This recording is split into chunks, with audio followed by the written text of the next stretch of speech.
Always welcome साथियों। Digital class हमेशा आपके साथ। क्या आप इंग्लिश सीख रहे हैं दोस्तों और आपको बात करने के लिए कोई अच्छा पार्टनर नहीं मिल रहा है जो आपके साथ बात कर सके, कोऑपरेट कर सके? तो चलिए तैयार हो जाइए।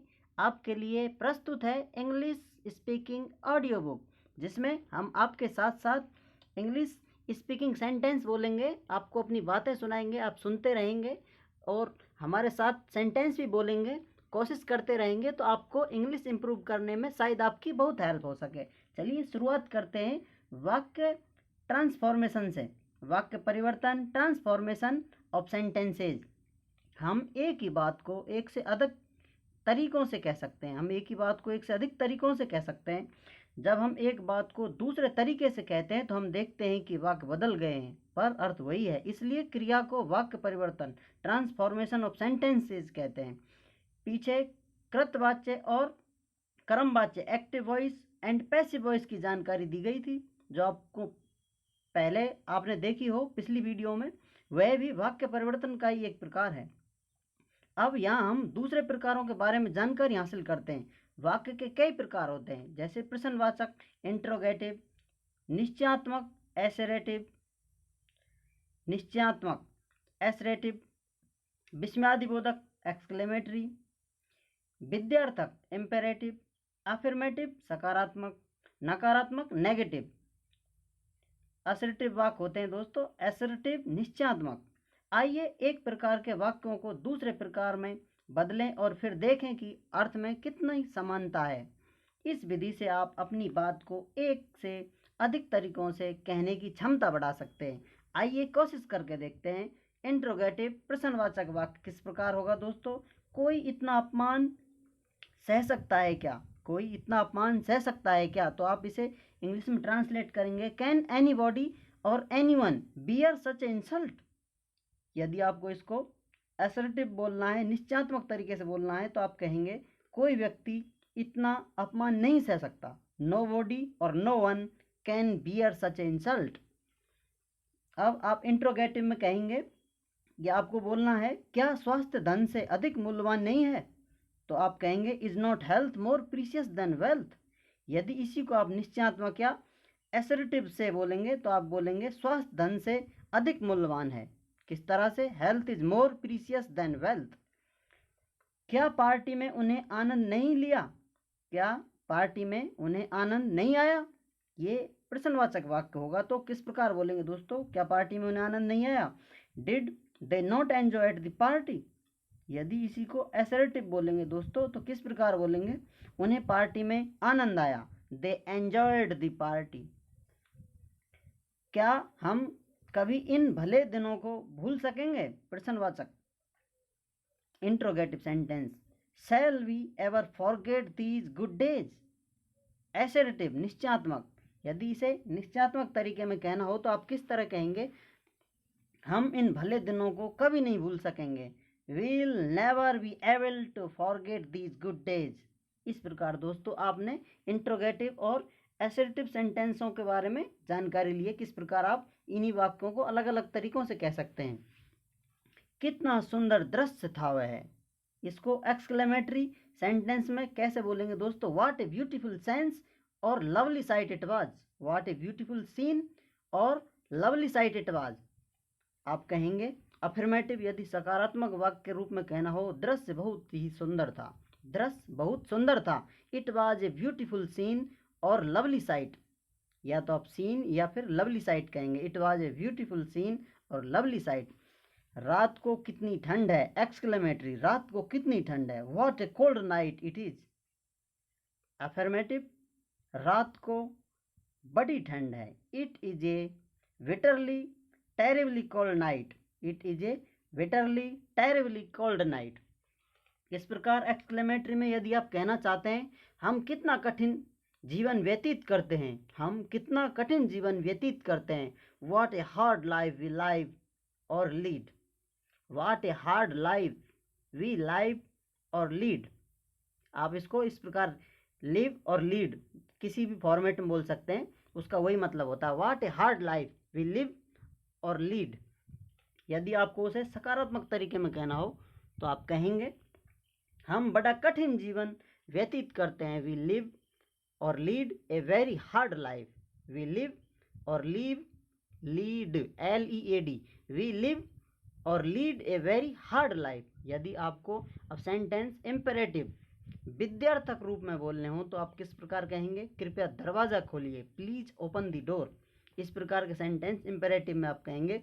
यदि प्रश्नवाचक इंट्रोगेटिव कहेंगे तो क्या आप कृपया दरवाज़ा खोलेंगे, will you please open the door, आप इस तरह से कहेंगे। कृपया एक कप दूध लीजिए, इम्पेरेटिव सेंटेंस है दोस्तों, कृपया एक कप दूध लीजिए, please have a cup of milk. Interrogative, आप एक कप दूध लेंगे, will you please have a cup of milk, will you please have a cup of milk. Imperative में चुप रहो, keep quiet, please keep quiet, आप कहेंगे प्लीज कीप क्वाइट, चुप रहो। इंट्रोगेटिव में will you please keep quiet, क्या तुम चुप रहोगे, will you please keep quiet. इस तरह से आप इसी वाक्य को कह सकते हैं। प्रथम अवस्था पॉजिटिव, द्वितीय अवस्था कंपैरेटिव। अब प्रथम अवस्था और द्वितीय अवस्था के सेंटेंसों को जान लेते हैं। दोस्तों एक ही बात को तुलना की 2 या 3 अवस्थाओं में रखा जा सकता है, केवल शब्द बदलते हैं, अर्थ पहले की तरह समान रहता है। जैसे मोहन उतना ही लंबा है जितना Kanha, same sentence, Mohan is as tall as Kanha. अब आप कह सकते हैं संजय अमिताभ की अपेक्षा लंबा नहीं है। इसी सेंटेंस को आप इस तरह कह सकते हैं, Sanjay is not taller than Amitabh. ये द्वितीय अवस्था है दोस्तों। प्रथम अवस्था में Amitabh is as tall as Sanjay, Amitabh उतना ही लंबा है जितना संजय। द्वितीय अवस्था Sanjay is not taller than Amitabh, Sanjay Amitabh की अपेक्षा लंबा नहीं है। 12 नंबर पे दोस्तों पॉजिटिव, प्रथम अवस्था में आप वाक्य बोल सकते हैं, हमारे देश में कुछ ही नगर उतने बड़े हैं जितना Mumbai. Very few cities in India और our country are as big as Mumbai. Mumbai हमारे देश के बहुत से नगरों की अपेक्षा बड़ा शहर है। इसे द्वितीय अवस्था में इस प्रकार कहेंगे दोस्तों, Mumbai is bigger than most other cities in India और आवर कंट्री। या तो आप इंडिया कहें या हमारी कंट्री, हमारे देश में। दूसरा व्यक्ति, इसको प्रथम अवस्था में किस प्रकार बोलेंगे दोस्तों, दूसरा कोई व्यक्ति इतना शक्तिशाली नहीं था जितना Bhim. No other man was as strong as Bhim. इसको द्वितीय अवस्था में आप कह सकते हैं, Bhim was stronger than any other man. Bhim किसी भी व्यक्ति से अधिक शक्तिशाली था। पॉजिटिव प्रथम अवस्था में बोलेंगे आप सेंटेंस दोस्तों, बहुत कम भारतीय संत थे जो विवेकानंद जैसे लोकप्रिय थे। Very few Indian saints were as popular और famous as Vivekananda. Very few Indian saints were as popular और फेमस एज विवेकानंद। इस प्रकार दोस्तों यदि आपको द्वितीय अवस्था में इसी सेंटेंस को कहना हो तो आप किस तरह कह सकते हैं, विवेकानंद भारत के कई दूसरे संतों से अधिक लोकप्रिय थे। विवेकानंद वाज मोर पॉपुलर और famous than many other saints in India. Vivekananda was one of the most popular और famous saints in India. Vivekananda was one of the most popular और फेमस सेंट्स इन इंडिया।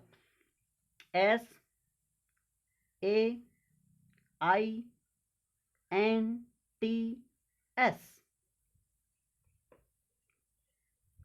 ये दोस्तों सेंट की spelling है जो आपको बता दी है, जिसको इसे ही सेंट्स प्रोनाउंस किया जा रहा है। अब आप देखिए दोस्तों नेगेटिव सेंटेंस को और अफर्मेटिव सेंटेंस में किस प्रकार अंतर है। नकारात्मक नेगेटिव वाक्यों को भी सकारात्मक अफर्मेटिव वाक्यों में बदला जा सकता है। इसमें प्राय विपरीतार्थक शब्दों का प्रयोग करके दोनों वाक्यों का आशय एक समान रखा जाता है। जैसे नेगेटिव सेंटेंस बोलना हो, कोई मनुष्य अमर नहीं है, no man is immortal. No man is immortal, कोई मनुष्य अमर नहीं है। यदि सकारात्मक बोलना हो तो किस प्रकार कहेंगे, मैन इज मॉर्टल, मनुष्य नाशवान है। यदि आप कहेंगे आबिदा उतनी सुंदर नहीं है जितनी Sonia, Abida is not as beautiful as Sonia, ये नेगेटिव सेंटेंस है दोस्तों। तो आप इसको पॉजिटिव सेंटेंस में किस तरह कह सकते हैं, सोनिया आबिदा से अधिक सुंदर है, Sonia is more beautiful then Abida. इस प्रकार बोला जा सकता है दोस्तों। अब आप नेगेटिव सेंटेंस देखिए, कोई उपलब्धि बिना श्रम के नहीं मिलती, there is no gain without hard work. ये नेगेटिव सेंटेंस है दोस्तों, there is no gain without hard work. यदि इसी को आप पॉजिटिव अफर्मेटिव सेंटेंस सकारात्मक में बोले तो किस प्रकार कहेंगे दोस्तों? Where there is a hard work there is gain, where there is hard work there is gain. श्रम किया जाता है तो उपलब्धि भी होती है, where there is hard work there is gain. अब आप नकारात्मक वाक्यों में कह सकते हैं दोस्तों, वह अपने रोज के काम की कभी उपेक्षा नहीं करती, सी नेवर नेग्लेक्ट्स हर डेली रूटीन वर्क। वह अपने रोज के काम की कभी उपेक्षा नहीं करती, सी नेवर नेग्लेक्ट्स हर डेली रूटीन वर्क्स। इस प्रकार दोस्तों अब आप अफर्मेटिव या सकारात्मक वाक्य में कहेंगे तो किस प्रकार कह सकते हैं? She always pays attention to her daily routine work. वह अपने रोज के काम पर पूरा ध्यान देती है, she always pays attention to her daily और रूटीन वर्क। नेगेटिव में दोस्तों, मैं स्टेशन पर पहुंचा ही था, पहुंचा भी ना था, मैं स्टेशन पर पहुंचा भी ना था कि गाड़ी छूट गई। No sooner had I reached the station than the train left. No sooner had I reached the station than the train left. अब आप इसे सकारात्मक फॉर्मेट में किस प्रकार बोल सकते हैं दोस्तों? मुश्किल से मैं स्टेशन पर पहुंचा ही था जब गाड़ी छूट गई। मुश्किल से मैं स्टेशन पर पहुंचा ही था तब गाड़ी छूट गई। Scarcely had I reached the station when the train left. Scarcely had I reached the station when the train left. Scarcely Scarcely had I reached the station when the train left. इस प्रकार दोस्तों आप वाक्यों को एक format से दूसरे format में बदल कर बोल सकते हैं। शब्द बदल जाते हैं, भाव लगभग सेम ही रहता है दोस्तों, जिसका अर्थ वही होता है। जैसे India is our country, we are her citizens. ऊपर के वाक्यों में जो अभी आपको सुनाया है, कंट्री देश शब्द आया है, इसके साथ अंग्रेजी में प्राय स्त्रीलिंग प्रयोग होता है, इसलिए यहाँ हर शब्द आया है।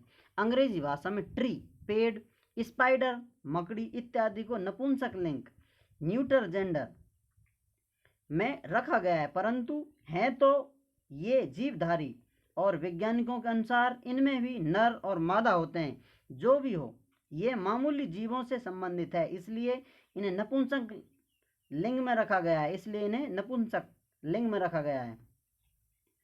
इनकी बात करते हुए इट शब्द का प्रयोग होता है। इसी प्रकार निम्नलिखित शब्द भी नपुंसक लिंग हैं। आइस बर्फ, शुगर चीनी, वाटर पानी, फ्लावर फूल, ग्रास घास, ब्रीड डबल रोटी, ब्रेड BREAD ब्रेड डबल रोटी। इसके विपरीत कुछ ऐसे शब्द भी हैं जो जीवधारी नहीं, परंतु उन्हें या तो स्त्रीलिंग फेमिनाइन जेंडर में रखा गया है या फिर पुल्लिंग मैस्कुलाइन जेंडर में। उदाहरण के लिए, the ship hasn't come yet, she is probably late. जहाज अभी तक नहीं आया है, शायद वह लेट है। इस वाक्य में शिप एक निर्जीव वस्तु है, परंतु इसे फेमिनाइन जेंडर दिया गया है। इसी प्रकार सन सूरज और डेथ मौत पुल्लिंग शब्द हैं। इस प्रकार दोस्तों इन शब्दों का आप ख्याल रखें और एक दूसरे वाक्य को ट्रांसफॉर्म कर सकते हैं। तो आपको कैसी लगी वीडियो? इस वीडियो की आप ज़रूर फीडबैक दें कमेंट बॉक्स में। धन्यवाद।